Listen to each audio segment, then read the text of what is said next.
میں دکان سے گھر لوٹا تھا اور میری بیوی غصے میں بڑبڑا رہی تھی۔ مجھے دیکھتے ہی وہ ناراض ہو کر منہ پھیر گئی اور کہنے لگی، شہزاد تمہیں کب سے کہہ رہی ہوں ایک اسٹور روم چھت پر بنوا دو، دیکھو تو کتنی پریشانی ہو رہی ہے۔ اتنا چھوٹا سا کمرہ ہے، اس میں اتنا سامان ہے۔ میں مانتی ہوں کہ تم اوپر پورا کمرہ نہیں بنوا سکتے، لیکن چھوٹا سا اسٹور تو بنوا سکتے ہو نا، جس کی چھت بھی عارضی ہو اور ہمارا کام بھی نکل جائے۔ یہ چھوٹا سا کمرہ ہے اور ہمارا سامان اتنا زیادہ ہے، دیکھو تو کتنی تکلیف ہو رہی ہے۔ میرا پاؤں بھی بیڈ سے ٹکرا گیا ہے اور چھوٹی انگلی پر چوٹ لگ گئی ہے۔ اس نے اپنا پاؤں میرے آگے کیا تو واقعی اس کا پاؤں سرخ ہو رہا تھا اور میں شرمندہ سا ہو گیا۔ میں بھی چاہتا تھا کہ اوپر ایک چھوٹا سا اسٹور روم بن جائے تاکہ کمرے کا سامان تھوڑا کم ہو، لیکن جیب خالی تھی، کیا کرتا؟ میں نے ٹھنڈی آہ بھری اور پاس پڑے صوفے پر ڈھیر ہو گیا۔ سچی بات تو یہ ہے کہ سارا کی تکلیف دیکھ کر میرا دل کڑتا تھا۔ وہ سارا دن اس چھوٹے سے گھر میں محنت کرتی تھی اور اوپر سے بکھرا ہوا سامان اس کی چڑچڑاہٹ میں مزید اضافہ کر دیتا تھا۔ میں نے اس کا ہاتھ تھاما اور کہا، سارا بس 1 مہینہ اور رک جاؤ، اس بار کمیٹی نکلنے والی ہے، جیسے ہی پیسے ہاتھ میں آئیں گے میں سب سے پہلے اوپر مستری لگواؤں گا۔ سارا نے طنزیہ نظروں سے مجھے دیکھا اور پیر پٹکتی ہوئی کچن میں چلی گئی، مگر قدرت کو شاید مجھ پر ترس آ گیا۔ ٹھیک 15 دن بعد میری برسوں سے رکی ہوئی بونس کی رقم مل گئی۔ میں خوشی سے پھولے نہ سمایا اور گھر آ کر سارا کو خوشخبری سنائی۔ اگلے ہی دن مستری بلا لیا گیا اور چھت کے ایک کونے میں ٹی آئرن اور گارڈز کی مدد سے ایک چھوٹا سا لیکن مضبوط اسٹور روم تیار ہو گیا۔ سارا بہت خوش تھی۔ وہ خود کھڑے ہو کر سارا کام کرواتی رہی۔ جب اسٹور مکمل ہو گیا تو اس نے بڑی پھرتی سے گھر کا سارا پرانا کباڑ، ٹوٹے ہوئے صندوق، پرانی کرسیاں اور سلائی مشین وغیرہ وہاں منتقل کر دی۔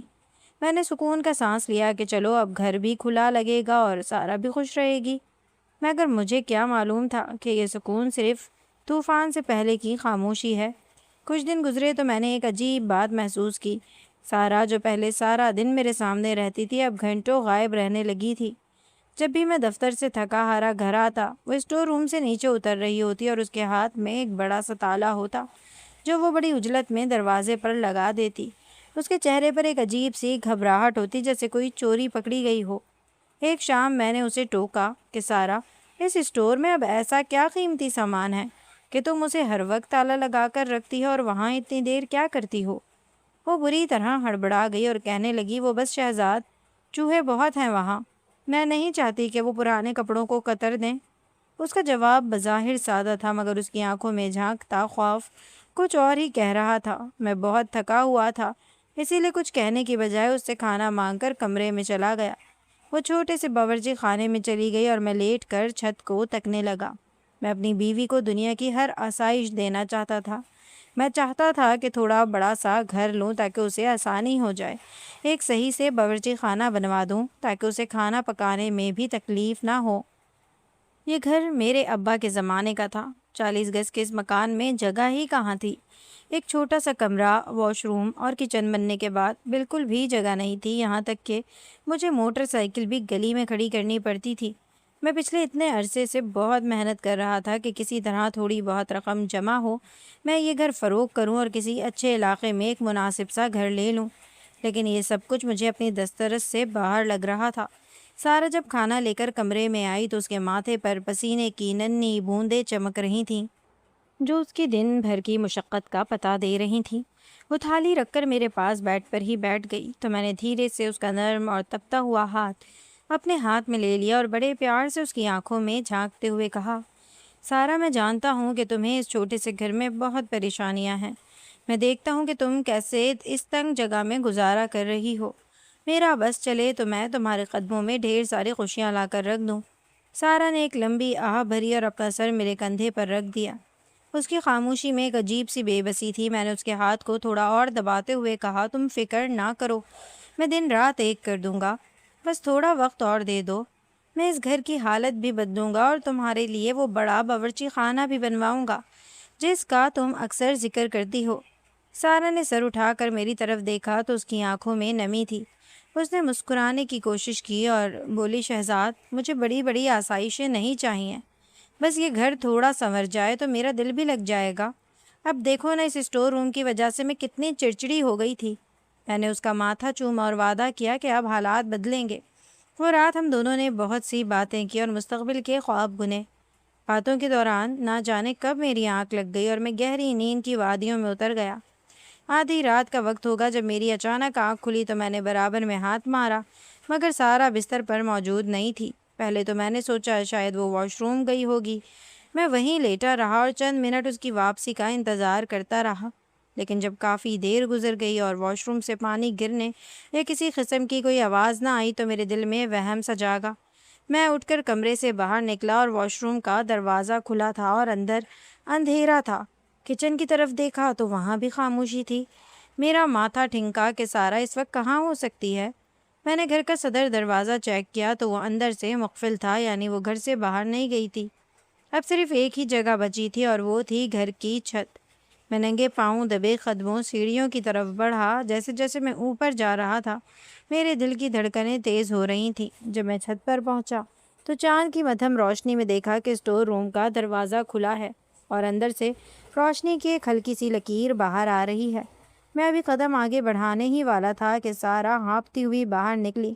اس کے چہرے پر پسینہ تھا اور وہ اس قدر اجلت میں تھی کہ اس نے مڑ کر بھی نہیں دیکھا۔ اس نے کانپتے ہاتھوں سے کنڈی چڑھائی اور وہی بڑا تالا دروازے پر جڑ دیا۔ تالے کے بند ہونے کی آواز رات کے سناٹے میں بڑی بھیانک لگی۔ میں سائے میں چھپا یہ سب دیکھ رہا تھا۔ وہ تالا لگا کر سینے پر ہاتھ رکھے تیزی سے نیچے کی طرف بڑھی تو میں جلدی سے پیچھے ہٹ کر کچن کے سائے میں ہو گیا۔ وہ میرے برابر سے گزری تو اس کے منہ سے عجیب سی بڑبڑاہٹ سنائی دی، جیسے وہ خود سے کہہ رہی ہو کہ بس تھوڑا وقت اور شہزاد کو پتہ نہیں چلنا چاہیے۔ میرا شک اب یقین میں بدل چکا تھا کہ اس اسٹور روم میں پرانے کباڑ کے علاوہ بھی کچھ ایسا ہے جس سے میں بے خبر ہوں۔ اگلی صبح میں نے طے کر لیا کہ اب یہ آنکھ مچولی ختم ہونی چاہیے۔ میں دفتر کے لیے تیار ہوا۔ سارا نے روز کی طرح ناشتہ سامنے رکھا، مگر اس کی نظریں مجھ سے مل نہیں رہی تھیں۔ میں نے بھی کچھ ظاہر نہ ہونے دیا اور خدا حافظ کہہ کر گھر سے نکل گیا۔ گلی کے موڑ تک گیا اور وہاں سے واپس مڑ کر گھر کی پچھلی دیوار کی طرف آ گیا، جہاں سے محلے کی ایک تنگ گلی گزرتی تھی۔ وہاں ایک پرانی دیوار کے سہارے میں چھت پر نظر رکھ سکتا تھا۔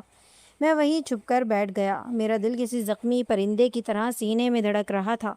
سارا میری محبت تھی، میری زندگی کی ساتھی تھی، جس کے لیے میں نے دن رات ایک کر دیے تھے۔ کیا وہی سارا مجھ سے کوئی بڑا راز چھپا رہی تھی؟ میرے ذہن میں ہزاروں وسوسے سر اٹھا رہے تھے۔ کبھی خیال آتا کہ شاید اس نے وہاں کوئی جن بھوت پال رکھا ہے، اور کبھی گمان ہوتا کہ کہیں وہ کسی غلط راستے پر تو نہیں نکل پڑی۔ مگر پھر اس کا معصوم چہرہ میری آنکھوں کے سامنے گھوم جاتا، جس پر تھکن اور میرے لیے صاف فکر لکھی تھی۔ میں تذبذب کی آگ میں جل رہا تھا کہ اچانک مجھے چھت پر آہٹ سنائی دی۔ میں نے سانس روک لی اور اوپر دیکھا۔ سارا ہاتھ میں وہی چابیوں کا گچھا لیے دبے پاؤں اسٹور روم کی طرف بڑھ رہی تھی۔ اس کے چلنے کے انداز میں ایک عجیب سی چوری تھی، جیسے اسے ڈر ہو کہ دیواریں بھی اسے دیکھ رہی ہیں۔ اس نے تالا کھولا اور اندر داخل ہو کر فوراً دروازہ بند کر لیا۔ میں اب مزید انتظار نہیں کر سکتا تھا۔ میرے صبر کا پیمانہ لبریز ہو چکا تھا۔ میں نہایت خاموشی سے گھر میں داخل ہوا۔ سیڑھیاں چڑھتے ہوئے مجھے محسوس ہو رہا تھا جیسے میں اپنی خوشیوں کی تدفین کرنے جا رہا ہوں۔ جوں جوں میں اسٹور روم کے قریب پہنچا، وہاں سے عجیب و غریب آوازیں آنے لگیں، اور ان سب آوازوں کے بیچ سارا کی دبی دبی سسکیاں بھی سنائی دے رہی تھیں۔ میں نے پریشانی اور دکھ کے عالم میں زور سے دروازہ بجایا، سارا دروازہ کھولو، مگر سارا نے دروازہ نہ کھولا۔ تو پریشانی کے ساتھ مجھے غصہ بھی آنے لگا۔ سارا دروازہ کھولو ورنہ میں اسے توڑ دوں گا۔ اندر ایک دم سناٹا چھا گیا، جیسے وہاں کوئی ہو ہی نہ۔ چند لمحوں بعد سارا نے کانپتے ہاتھوں سے کنڈی کھولی تو اندر کا منظر دیکھ کر میرے ہوش اڑ گئے، کیونکہ سارا تو وہاں۔ میں چوڑیوں کی دکان پر کام کرتا تھا۔ میرے گھریلو حالات اچھے نہیں تھے۔ چھوٹا سا گھر تھا، بس ابا سبزی کی ریڑھی لگاتے تھے، اماں گھروں میں کام کرتی تھی، اور ایسے ہی اماں اور ابا نے مل کر 2 بہنوں کی شادی کر دی تھی۔ اب مجھ سے بڑی ایک بہن باقی تھی، اور پھر میں انہی حالات کی وجہ سے اپنی پڑھائی چھوڑ چکا تھا اور چوڑیوں کی دکان پر بیٹھنے لگا تھا۔ اور پھر ایک دن میری چوڑیوں کی دکان پر وہ حسینہ آئی جسے دیکھ کر میں پلکیں جھپکنا بھول گیا۔ وہ 17 سال کی ایک نازک سی حسینہ تھی، جس نے اپنا ہاتھ میری طرف بڑھایا اور اپنی پتلی کلائی چیک کرواتے ہوئے کہنے لگی، مجھے بالکل صحیح سائز کی چوڑیاں چاہیے، مجھے فٹنگ کی چوڑیاں پہننا پسند نہیں ہے۔ اس کی آواز ایسی مدھم اور خوبصورت تھی کہ میں سنتا رہ گیا۔ اس نے پھر آواز دی اور کہنے لگی، جلدی کر دیں، مجھے دیر ہو رہی ہے۔ میں نے غور کیا تو وہ اپنی سہیلیوں کے ساتھ تھی اور ایسا لگ رہا تھا جیسے وہ سب کالج سے واپسی میں چوڑیاں پہننے کے لیے آئی ہوں۔ میں نے تھوڑی نرمی اور مضبوطی سے اس کی کلائی کو تھام کر دبایا۔ اس کا سائز چیک کرتے ہوئے میں نے اس کے ہاتھوں کا مخملی پن محسوس کیا اور پھر دکان کی سب سے خوبصورت چوڑیاں نکال کر اس کے آگے رکھ دیں، جس سے اس نے پہلی ہی نظر میں پسند کر لیا۔ وہ کہنے لگی، اسے پیک کر دے، مگر میں نے نفی میں سر ہلایا اور کہا، یہ بہت نازک ہے، اگر آپ گھر جا کر خود سے پہنیں گی تو ٹوٹ جائیں گی، میں آپ کو پہنا دیتا ہوں۔ میری بات پر وہ کچھ گھبرائی، پھر اس نے سر ہلا کر اپنا ہاتھ میرے آگے کر دیا اور میں دھیرے دھیرے اسے چوڑیاں پہنانے لگا، لیکن چوڑیوں کی آوازوں کے ساتھ میرے دل کی دھڑکنوں کی آوازیں بھی بڑھ رہی تھیں۔ میرا پورا وجود اس کے لمس سے تھر تھرا رہا تھا۔ میں نے ایک چوڑی اس کی کلائی میں ڈالی تو اس نے اپنی انگلیاں سکیڑ لیں۔ اس کی سہیلیوں نے ہنستے ہوئے اسے چھیڑا کہ دیکھو، یہ دکاندار کتنے پیار سے تمہیں چوڑیاں پہنا رہا ہے۔ وہ شرم سے لال ہو گئی اور اپنی نظریں جھکا لیں۔ میں نے دوسری چوڑی ڈالی تو وہ تھوڑی تنگ تھی۔ میں نے آہستگی سے اس کا ہاتھ دبایا تاکہ چوڑی ہڈی سے گزر جائے۔ اس لمحے اس نے سسکاری لی اور میری نظریں بے اختیار اس کے چہرے کی طرف اٹھ گئیں۔ اس کی آنکھیں پانی سے بھر گئی تھیں، شاید اسے درد ہوا تھا یا شاید وہ بھی میری طرح کسی انجانے احساس کے زیر اثر تھی۔ میں نے فوراً معذرت کی اور بڑے احتیاط سے باقی چوڑیاں اس کی کلائی میں سجا دیں۔ جب اس کا ہاتھ مکمل طور پر رنگین چوڑیوں سے بھر گیا تو وہ اپنی کلائی کو گھما کر دیکھنے لگی۔ سورج کی روشنی جب ان کانچ کی چوڑیوں پر پڑی تو وہ ستارے کی طرح چمک اٹھیں۔ اس نے اپنی سہیلیوں سے کہا، دیکھو یہ کتنی پیاری لگ رہی ہیں نا۔ پھر اس نے بیگ سے پیسے نکال کر میری طرف بڑھائے، لیکن میرا جی چاہ رہا تھا کہ میں اس سے پیسے نہ لوں بلکہ یہ چوڑیاں اسے تحفے میں دے دوں، مگر میری جیب اور میرے حالات مجھے اس بات کی اجازت نہیں دے رہے تھے۔ میں نے پیسے پکڑ لیا اور وہ مسکراتی ہوئی دکان سے باہر نکل گئی۔ میں اسے تب تک دیکھتا رہا جب تک وہ موڑ مڑ کر میری نظروں سے اوجھل نہ ہو گئی۔ اس دن کے بعد سے دکان کا کام میرے لیے بوجھ نہیں رہا تھا، بلکہ میں روزانہ اس امید پر دکان کھولتا تھا کہ شاید وہ دوبارہ آئے گی اور میں پھر سے اس کی کلائی تھام سکوں گا۔ کئی دن بیت گئے، میرا انتظار طویل ہوتا گیا۔ میں ہر آنے والی لڑکی میں اسے تلاش کرتا تھا پر وہ کہیں نظر نہیں آتی تھی۔ پھر ایک دن جب موسلا دھار بارش ہو رہی تھی اور بازار میں بالکل سناٹا ہو گیا تھا، وہ اچانک میری دکان کے سامنے آ کر کھڑی ہو گئی۔ وہ پوری طرح بھیگی ہوئی تھی اور اس کے ہاتھ میں وہی چوڑیاں تھیں جو میں نے اسے پہنائی تھیں۔ میں نے اسے فوراً اپنی دکان کا ایک محفوظ حصہ دیا تاکہ وہ خود کو بارش سے بچا سکے۔ وہ بہت شرمندہ سی تھی، دوپٹے میں اپنے آپ کو چھپانے کی کوشش کر رہی تھی، پھر خود ہی آہستگی سے کہنے لگی کہ بہت ضروری کام کے لیے بازار آئی تھی، مجھے اندازہ نہیں تھا کہ بارش اتنی تیز ہو جائے گی۔ میں نے اسے کانپتے ہوئے دیکھا تو فوراً سے دکان کے اندر سے ایک چادر لا کر اسے دے دی تاکہ وہ اپنے آپ کو سردی اور اپنے لباس کو آر پار ہونے سے بچا سکے۔ اس نے جلدی سے شکریہ کہتے اپنے وجود کے گرد وہ چادر لپیٹ لی جو اکثر ہم مال کے اوپر ڈال دیا کرتے تھے۔ اس دن مجھے احساس ہوا وہ صرف گاہک نہیں تھی بلکہ وہ میری زندگی کا وہ حصہ بننے جا رہی تھی جس کے لیے میں نے بعد میں سب کچھ قربان کر دینا تھا۔ ہم دونوں کے درمیان باتوں کا سلسلہ شروع ہوا تو پتہ چلا کہ وہ پاس ہی ایک گلی میں رہتی ہے۔ اس کے حالات بھی مجھ سے زیادہ کچھ اچھے نہ تھے۔ اس کے ابا ایک پرائیویٹ کمپنی میں معمولی سی نوکری کرتے تھے اور وہ بڑی مشکل سے اپنی تعلیم مکمل کر رہی تھی۔ ہماری یہ ملاقاتیں محبت میں بدل گئیں اور پھر وقت ایسا آیا کہ میں نے اپنے گھر والوں کو اس کے گھر بھیجا، لیکن میرے ابا بہت پریشان تھے کہ ہم اس کا خرچہ کیسے اٹھائیں گے۔ میں نے ضد کی، میں 2 شفٹوں میں کام کروں گا مگر سارا کو ہی اپنی شریک حیات بناؤں گا۔ سارا کے گھر والوں نے رشتے کے لیے صاف انکار کر دیا تھا اور ان کے الفاظ میرے کانوں میں سیسے کی طرح اتر رہے تھے کہ ہم اپنی بیٹی کا مستقبل ایسے لڑکے کو نہیں دیں گے جس کا اپنا کوئی مستقبل نہ ہو اور جو ایک معمولی سی دکان پر دہاڑی دار ملازم ہو۔ سارا کے ابا نے تو یہاں تک کہہ دیا تھا کہ شہزاد تم اپنی حیثیت دیکھو اور ہماری بیٹی کا معیار دیکھو۔ کہاں تم ایک 40 گز کے مکان میں رہنے والے اور کہاں میری سارا جو ناز و نم میں پلی ہے۔ یہ سن کر میرا دل جیسے پاش پاش ہو گیا تھا۔ میں اس رات گھر آیا تو اپنی اوقات پر بہت رویا۔ مجھے اپنی غریبی سے نفرت ہونے لگی تھی۔ میں نے سوچا کہ سارا کے گھر والے سچ ہی تو کہہ رہے ہیں، میں اسے دوں گا کیا سوائے تنگی اور غربت کے۔ لیکن اگلے دن جب میں دکان پر بیٹھا گاہکوں کو چوڑیاں دکھا رہا تھا تو سارا خود وہاں آ گئی۔ اس کی آنکھیں سوجی ہوئی تھیں، چہرہ مرجھایا ہوا تھا۔ وہ میرے قریب آئی اور دھیمی آواز میں بولی، شہزاد، بے شک میرے گھر والوں نے منع کر دیا ہے، لیکن میں تم سے محبت کرتی ہوں اور تم سے ہی شادی کرنا چاہتی ہوں۔ میں نے ایک گہرا سانس لیا اور دکھ سے مسکرا کر کہا، سارا، شاید تمہارے گھر والے ٹھیک ہی کہتے ہیں، میں تمہیں کوئی خوشی نہیں دے سکتا۔ میرا گھر بھی بہت چھوٹا ہے، وہاں تم جیسی لڑکی کا دم گھٹ جائے گا۔ یہ سن کر اس نے میرا ہاتھ مضبوطی سے تھاما اور کہنے لگی، میں تمہارے ساتھ ہر طرح کے حالات میں گزارا کرنے کو تیار ہوں۔ مجھے محل نہیں چاہیے، مجھے صرف تمہارا ساتھ چاہیے۔ سارا کی اس ضد کے آگے آخرکار اس کے گھر والوں کو ہتھیار ڈالنے پڑے اور ہماری شادی ہو گئی۔ مگر شادی کے بعد کی حقیقت اس سے بھی زیادہ کٹھن تھی۔ میرا وہ 40 گز کا گھر جس میں صرف ایک ہی کمرہ تھا، وہیں میرے بوڑھے ساس سسر یعنی میرے ماں باپ رہتے تھے۔ میں نے سارا کو اسی کمرے کے ایک کونے میں جگہ دی اور بیچ میں ایک موٹا سا پردہ لٹکا دیا تاکہ ہماری ایک الگ دنیا بن سکے۔ مگر وہ پردہ صرف نام کا تھا، دیوار تو تھی نہیں، اس لیے ہم نئے شادی شدہ جوڑے کو بہت پریشانی کا سامنا کرنا پڑتا تھا۔ رات کو اگر میں سارا سے کوئی پیار کی بات کرنا چاہتا تو میری آواز میرے حلق میں ہی دب جاتی تھی، کیونکہ پردے کے دوسری طرف ابا کی کھانسی یا اماں کے کروٹ بدلنے کی آواز صاف سنائی دیتی تھی۔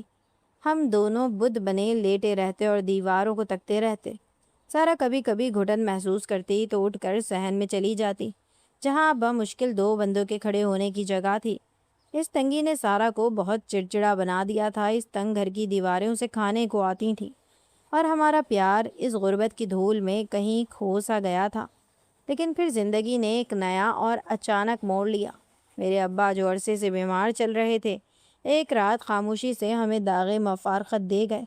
ابا کے انتقال نے جیسے گھر کی بنیادیں ہلا دی، مگر مرنے سے پہلے انہوں نے اپنی ذمہ داری پوری کر دی تھی اور میری چھوٹی بہن کو میرے چچا زاد بھائی کے ساتھ رخصت کر دیا تھا۔ اب گھر میں صرف میں، سارا اور بوڑھی اماں رہ گئے تھے۔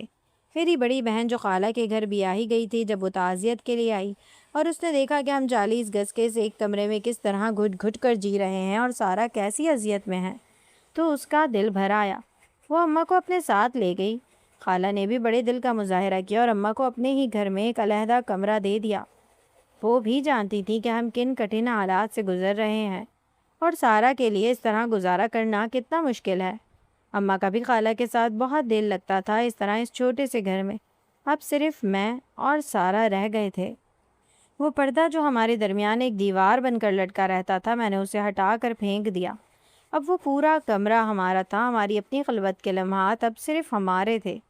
اس رات جب میں گھر لوٹا تو گھر میں ایک عجیب سا سکون اور معطر سی خوشبو پھیلی ہوئی تھی۔ سارا نے اپنے میلے کچیلے کپڑے بدل کر وہی فیروزی رنگ کا جوڑا پہنا تھا جو اسے بہت پسند تھا۔ اس نے اپنی کلائیوں میں وہی کانچ کی چوڑیاں پہن رکھی تھیں جن کی کھنک میرے دل کی دھڑکنیں تیز کر دیتی تھی۔ میں نے اسے پیچھے سے اپنی باہوں میں بھر لیا تو وہ شرما کر میری گود میں جھک گئی۔ میں نے اس کے کان میں سرگوشی کی، سارا دیکھو، آج کوئی پردہ نہیں ہے، کوئی روک ٹوک نہیں ہے، آج ہم جی بھر کر باتیں کر سکتے ہیں۔ اس نے اپنی نم آلود آنکھیں میری طرف اٹھائیں اور مسکرا کر میرے سینے پر سر رکھ دیا۔ اس رات ہم نے پرانی یادیں تازہ کی، وہ چوڑیوں کی دکان، وہ پہلی ملاقات اور وہ رشتہ انکار ہونے کا دکھ، سب کچھ جیسے اس ایک رات کی غربت میں دھل گیا تھا۔ میں نے اس کے ہاتھ چومے، اسے یقین دلایا کہ اب حالات بدلیں گے۔ وہ میرے لمس میں جیسے پگھل سی رہی تھی اور ہم دونوں ایک دوسرے کی سانسوں کی حدت محسوس کر رہے تھے۔ وہ لمحے اتنے خوبصورت تھے کہ مجھے لگا شاید زندگی اب مکمل ہو گئی ہے۔ سارا کے چہرے کی وہ چڑچڑاہٹ اب ایک دلکش مسکراہٹ میں بدل چکی تھی۔ وہ گھنٹوں میرے پاس بیٹھی رہتی اور ہم مستقبل کے سنہرے خواب دیکھتے اور ہماری محبت اس چھوٹے سے گھر کے آنگن میں پھولوں کی طرح مہکنے لگی تھی۔ مگر خوابوں کی تعبیر کے لیے پیسوں کی ضرورت تھی، اسی لیے میں نے چوڑیوں کی دکان پر کام کرنے کے ساتھ ساتھ رات کو ایک میڈیکل اسٹور پر بھی نوکری کر لی، جس کی وجہ سے اب میں بہت دیر سے گھر لوٹنے لگا تھا۔ سارا اکیلی ہوتی تو میرے انتظار میں پریشان ہو جاتی اور کبھی کبھی تو اس بات کو لے کر وہ مجھ سے جھگڑا بھی کرتی کہ شہزاد، تم سارا دن غائب رہتے ہو، میں دیواروں سے باتیں کرتی رہوں کیا؟ اس کی تنہائی اور اداسی دیکھ کر میرا دل دکھتا تھا۔ اسی لیے میں نے ایک دن پیار سے اسے سمجھایا اور کہا، سارا تم سارا دن گھر میں اکیلی بور ہوتی ہو، تم ایسا کیا کرو، اپنے میکے چلی جایا کرو، یا پھر اپنی ان پرانی سہیلیوں سے ملاقات کر لیا کرو جن کا تم اکثر ذکر کرتی تھیں۔ میں جانتا تھا کہ اس کی کالج کی کافی ساری سہیلیاں تھیں جو قریب ہی کے گھروں میں رہتی تھیں۔ میری بات جیسے اس کے دماغ میں گھر کر گئی تھی۔ اس نے اپنی سہیلیوں سے رابطہ کرنا شروع کر دیا۔ اب روزانہ اس کی کوئی نہ کوئی سہیلی میری غیر موجودگی میں ہمارے گھر آ جاتی، اور جب میں تھکا ہارا رات کو میڈیکل اسٹور سے لوٹتا تو وہ بڑی خوشی سے مجھے بتاتی کہ آج کون آیا تھا، انہوں نے سارا وقت کیا کیا کیا، کیسے پرانی یادیں تازہ کیا اور کتنا ہنسی مذاق کیا۔ دھیرے دھیرے سارا کا مزاج بہتر ہو رہا تھا، اس کے چہرے کی رونق لوٹ آئی تھی، وہ خوش رہنے لگی تھی۔ اسے خوش دیکھ کر مجھے بھی تسلی ہو گئی تھی کہ چلو میری غیر موجودگی میں اس کا دل بہل جاتا ہے۔ پھر ایک دن جب ہم رات کا کھانا کھا رہے تھے تو اچانک سارا کہنے لگی، شہزاد اوپر چھت پر ایک اسٹور روم بنوا دو نا، تاکہ میں نیچے کا فالتو سامان اوپر شفٹ کر سکوں۔ دیکھو نا، جب میری 2-3 سہیلیاں ایک ساتھ آ جائیں تو اس چھوٹے سے کمرے میں بٹھانے کی جگہ بھی ختم ہو جاتی ہے، ہم سب کو ایک ہی بیڈ پر دبک کر بیٹھنا پڑتا ہے۔ بات اس کی ٹھیک ہی تھی اور میرے ذہن میں بھی ایک منصوبہ چل رہا تھا۔ میں چاہتا تھا کہ اب اماں کو واپس گھر لے آؤں، کیونکہ آخر کب تک وہ خالہ کے گھر رہتی، وہ میرا گھر تھا اور اماں کا حق تھا کہ وہ اپنے بیٹے کے پاس رہیں۔ اسی لیے میں نے سوچا کہ پہلے اوپر ایک اسٹور روم بنا لیتا ہوں تاکہ نیچے کا کباڑ اوپر چلا جائے، اور پھر آہستہ آہستہ پیسے جوڑ کر ایک چھوٹا سا کمرہ بھی بنوا لوں گا تاکہ اماں کو عزت کے ساتھ واپس لا سکوں اور انہیں کسی پردے کے پیچھے نہ چھپنا پڑے۔ میں نے سارا کو حامی بھر لی اور اپنی جمع پونجی نکال کر مستری لگوا دیا۔ چند ہی دنوں میں چھت کے کونے میں ایک صاف ستھرا اسٹور روم تیار ہو گیا۔ سارا بہت خوش تھی، اس نے بڑی پھرتی سے سارا پرانا سامان اوپر پہنچا دیا، لیکن جیسے ہی وہ اسٹور مکمل ہوا سارا کے رویے میں ایک پراسرار تبدیلی آنے لگی۔ وہ سہیلیاں جو پہلے نیچے کمرے میں بیٹھتی تھیں اب سارا انہیں سیدھا اوپر اسٹور روم میں لے جانے لگی، اور سب سے عجیب بات یہ تھی کہ وہ اب اس اسٹور کو ہمیشہ تالا لگا کر رکھتی تھی، یہاں تک کہ جب وہ نیچے ہوتی تب بھی چابی اس کے دوپٹے کے پلو سے بنی ہوتی، اور جب بھی میں گھر آتا وہ ہڑبڑا کر اوپر سے نیچے اترتی اور تالا لگا دیتی۔ میرا شک اب پر پرزے نکالنے لگا تھا کہ آخر اس اسٹور میں ایسا کیا ہے جسے مجھ سے چھپایا جا رہا ہے۔ ایک دن میں دکان سے ذرا جلدی واپس آ گیا تو دیکھا کہ سارا باورچی خانے میں سالن کو تڑکا لگا رہی تھی۔ گرمی اور حبس کی وجہ سے میرا برا حال تھا اور پسینے میں شرابور میرا کرتا جسم سے چپک رہا تھا۔ مجھے اپنا سوٹ بدلنا تھا اور ہماری وہ بڑی لکڑی کی الماری جگہ کی تنگی کی وجہ سے اب اوپر والے اسی نئے اسٹور روم میں رکھی ہوئی تھی۔ اسی لیے میں نے سارا سے ہنستے ہوئے کہا، سارا ذرا اسٹور کی چابی تو دینا، میں جا کر اوپر سے اپنے صاف کپڑے لے آتا ہوں۔ میری اتنی سی بات سن کر سارا کے ہاتھ سے چمچ گرتے گرتے بچا اور اس کے گورے چہرے پر ایک دم زردی چھا گئی، جیسے کوئی رنگ آ کر گزر گیا ہو۔ وہ ہڑبڑا کر بولی، نہیں شہزاد، آپ بیٹھیں، تھکے ہوئے آئے ہیں، میں ابھی آپ کو خود لا کر دیتی ہوں۔ میں نے حیرت سے اسے دیکھا اور پیار سے کہا، ارے پاگل، تم کیوں زحمت کرتی ہو، تم اپنی ہانڈی پوری کر لو، میں خود اوپر سے لے آؤں گا۔ اس میں بھلا کیا پریشانی ہے؟ مگر وہ کسی صورت نہ مانی اور اس نے فوراً سے چولہا بند کر دیا، حالانکہ سالن ابھی پوری طرح تیار بھی نہیں ہوا تھا۔ وہ کہنے لگی، نہیں بالکل نہیں، آپ بس کمرے میں جائیں اور منہ ہاتھ دھو لیں، میں ابھی منٹ میں لے کر آتی ہوں۔ وہ اتنی تیزی سے سیڑھیاں چڑھ کر میری نظروں کے آگے سے غائب ہوئی کہ میں ہکا بکا وہیں کچن کی دہلیز پر کھڑا رہ گیا۔ میری سمجھ میں نہیں آ رہا تھا کہ اگر وہ مجھے چابی دے دیتی تو میں آرام سے جا کر کپڑے لے آتا، اس میں اتنی عجلت اور گھبراہٹ کی کیا بات تھی؟ مجھے سخت بھوک لگ رہی تھی اور اس نے میرے کہنے کے باوجود کھانے کا چولہا بھی بند کر دیا تھا۔ مجھے اس کی یہ پراسرار حرکت بالکل سمجھ نہیں آئی تھی۔ کچھ دیر بعد وہ میرا استری شدہ لباس لے کر واپس نیچے لوٹ آئی تھی۔ اس کی سانسیں پھولی ہوئی تھیں اور وہ چابی ایک دفعہ پھر اس کے دوپٹے کے پلو میں مضبوطی سے بندھ گئی تھی۔ اس نے خاموشی سے کپڑے میرے ہاتھ میں تھمائے اور دوبارہ چولہا جلانے لگی، مگر اس کی نظریں مجھ سے نہیں مل رہی تھیں۔ اس رات مجھے پہلی بار احساس ہوا کہ وہ چھوٹا سا اسٹور روم صرف کباڑ رکھنے کی جگہ نہیں ہے، بلکہ اس کے اندر سارا نے کوئی ایسا راز دفن کر رکھا ہے جس کی پرچھائی بھی وہ مجھ پر پڑنے نہیں دینا چاہتی تھی۔ میرے دل میں شک کا کانٹا چبھنے لگا تھا کہ آخر وہ کیا چیز ہے جس کے لیے سارا نے مجھ جیسے شوہر سے بھی پردہ کرنا شروع کر دیا ہے۔ جس کے لیے اس نے کبھی گھر والوں سے بغاوت کی تھی۔ میں نے طے کر لیا کہ اب میں اس راز کی تہہ تک پہنچ کر رہوں گا، چاہے مجھے اس کے لیے کچھ بھی کرنا پڑے۔ اگلی صبح میں نے طے کر لیا کہ اب یہ آنکھ مچولی ختم ہونی چاہیے اور میں اس راز کو پا کر ہی دم لوں گا جو سارا مجھ سے چھپا رہی ہے۔ میں نے حسب معمول دکان جانے کی تیاری کی، ناشتہ کیا اور سارا کو خدا حافظ کہہ کر گھر سے نکل گیا۔ لیکن گلی کے موڑ پر پہنچتے ہی میں نے بائک ایک جاننے والے کی دکان پر کھڑی کی اور دبے پاؤں واپس گھر کی پچھلی گلی میں آ گیا۔ ہمارے گھر کے عقبی دیوار کے ساتھ ایک پرانا پیپل کا درخت تھا جس کی شاخیں چھت تک جاتی تھیں۔ میں بڑی احتیاط سے دیوار پھلانگ کر چھت کے ایک کونے میں پڑے پرانے ٹین کے ڈبوں کے پیچھے چھپ گیا۔ میرا دل سینے میں ہتھوڑے کی طرح بج رہا تھا۔ ابھی 20 منٹ ہی گزرے تھے کہ سیڑھیوں پر سارا کے قدموں کی چاپ سنائی دی۔ وہ اوپر آئی۔ اس نے چاروں طرف مڑ کر دیکھا کہ کہیں کوئی اسے دیکھ تو نہیں رہا۔ پھر اس نے اپنے پلو سے چابی نکالی اور کپکپاتے ہاتھوں سے اسٹور کا وہ بڑا تالا کھولا۔ جیسے ہی وہ اندر داخل ہوئی اس نے کنڈی چڑھا لی۔ میں سائے کی طرح دیوار کے ساتھ لگ کر اسٹور کے دروازے تک پہنچا۔ اندر سے پہلے تو بالکل خاموشی رہی، پھر اچانک سارا کے چیخنے اور چلانے کی آوازیں آنے لگیں۔ وہ کسی کو پکار رہی تھی۔ نہیں، ایسا مت کرو، مجھے جانے دو۔ میں گھبرا گیا، میرا پورا جسم پسینے سے تر ہو گیا۔ مجھے لگا جیسے سارا کسی بڑی مشکل میں ہے۔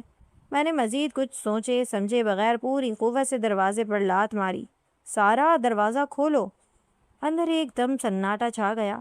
میں نے دوسری لات ماری تو دروازہ ٹوٹ گیا اور میں اندر داخل ہوا تو اندر کا منظر دیکھ کر میری آنکھیں کھلی کی کھلی رہ گئیں۔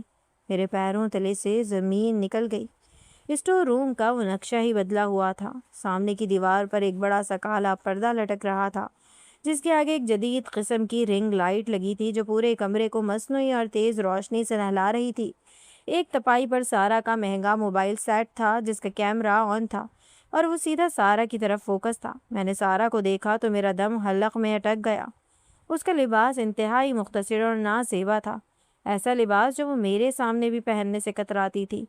اس کے بال کھلے ہوئے تھے، چہرے پر گہرا میک اپ تھا اور مجھے یہ سمجھنے میں دیر نہ لگی کہ وہ اس چھوٹے سے اسٹور روم نما کمرے میں کیمرے کے سامنے کسی نامعلوم ناظرین کے لیے ادائیں دکھا رہی تھی اور اس کے منہ سے وہی عجیب و غریب آوازیں اور سسکیاں نکل رہی تھیں جو میں نے باہر سنی تھیں۔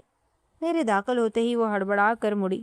اس کے چہرے پر خوف اور شرمندگی کا ملا جلا تاثر تھا۔ اس نے جلدی سے اپنے کاندھوں کو دوپٹے سے چھپانے کی کوشش کی لیکن بہت دیر ہو چکی تھی۔ میں ساکت و جامد کھڑا تھا، میرا دماغ کام کرنا چھوڑ گیا تھا۔ یہ وہ سارا نہیں تھی جس سے میں نے محبت کی تھی، یہ وہ معصوم لڑکی نہیں تھی جس نے ایک پردے کے پیچھے زندگی گزارنے کا وعدہ کیا تھا۔ یہ تو کوئی اور ہی عورت تھی جو چند پیسوں کے لیے اپنی حیا اور میری عزت کا سودا کر رہی تھی۔ مجھے لگا جیسے کسی نے میرے سینے میں خنجر گھونپ دیا ہو۔ میں نے کانپتی ہوئی آواز میں پوچھا، سارا، یہ سب کیا ہے؟ وہ کچھ نہ بولی، بس جھکی نظروں سے روتی رہی۔ اس کے آنسو اب مجھے موم نہیں کر رہے تھے بلکہ میرے غصے کو مزید بھڑکا رہے تھے۔ میں نے آگے بڑھ کر موبائل کو تپائی سے اتارا، اس کی اسکرین دیکھی تو میرا خون کھول اٹھا۔ وہ ایک live streaming app per on line تھی جہاں ہزاروں لوگ اسے دیکھ رہے تھے اور نازیبا کمنٹس کر رہے تھے۔ یہ وہ سہیلیاں تھیں جن کا وہ ذکر کرتی تھی، یہ وہ کام تھا جس کے لیے اس نے تالا لگایا تھا۔ میں نے موبائل کو دیوار پر دے مارا جو چکنا چور ہو گیا۔ سارا نے ایک چیخ ماری اور میرے پاؤں پکڑ لیے۔ شہزاد، مجھے معاف کر دو، میں یہ سب صرف تمہارے لیے، ہمارے مستقبل کے لیے۔ کیا میں چاہتی تھی کہ ہم اس تنگ گلی سے نکل سکیں؟ میں نے اسے جھٹک دیا اور غصے سے چلایا، خاموش ہو جاؤ سارا، اپنی بے حیائی کو محبت کا نام مت دو۔ کیا میری غیرت اتنی سستی تھی کہ تم نے اسے سوشل میڈیا پر نیلام کر دیا؟ کیا تمہیں مجھ پر بھروسہ نہیں تھا کہ میں محنت کر رہا ہوں؟ اس دن وہ چھوٹا سا اسٹور روم ہماری محبت کا قبرستان بن گیا۔ سارا کی اس حرکت نے ہمارے رشتے کی بنیادیں ہلا کر رکھ دیں۔ اب اس گھر میں دیواریں تو تھی لیکن ہمارے دلوں کے بیچ ایک ایسی خلیج حائل ہو گئی تھی جسے کبھی پاٹا نہیں جا سکتا تھا۔ میں نے سارا کو طلاق نہیں دی مگر وہ اب میرے لیے صرف ایک زندہ لاش تھی جس کے ساتھ مجھے اپنی باقی زندگی گزارنی تھی۔